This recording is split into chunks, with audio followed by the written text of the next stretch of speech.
Naging mahumok og luto na gid atong humba ato nang ibalhin sa iyang butanganan para dal-on na nato dito sa binyo. Agay kalata kalami sa atong kalderitas. So gikuraw-kuraw na, hapit na gid maluto. For today's video mga idol, so human na gid ang preparasyon mga idol para sa birthday sa akong apo.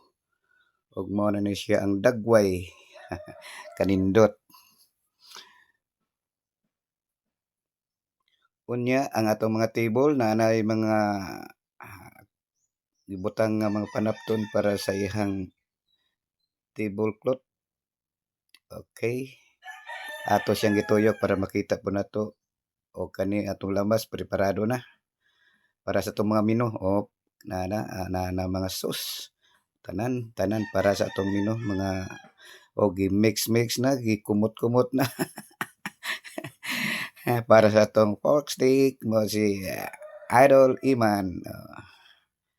Inani siya mag-prepare para sa atong nilatang nga bukog, laman loob, para sa atong humba gipahilisan na to pagawas atong mantika o gikumot-kumot na pod.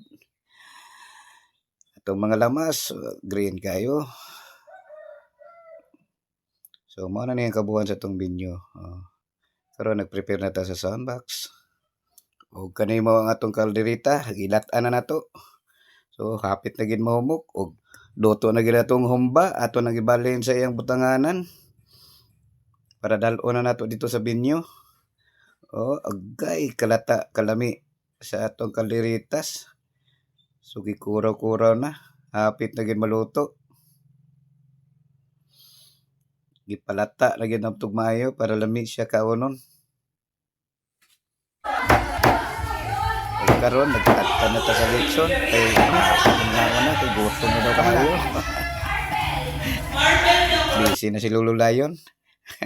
O kani atong do ka babae kung magumangko na mag-serve diri pa daw sa buhay. Busog na kayo. Atong magservidora o na skillet.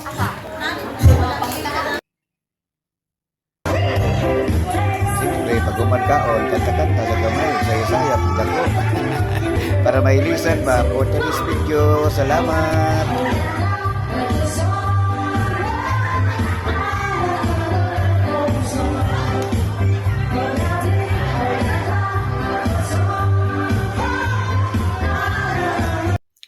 Thanks for watching.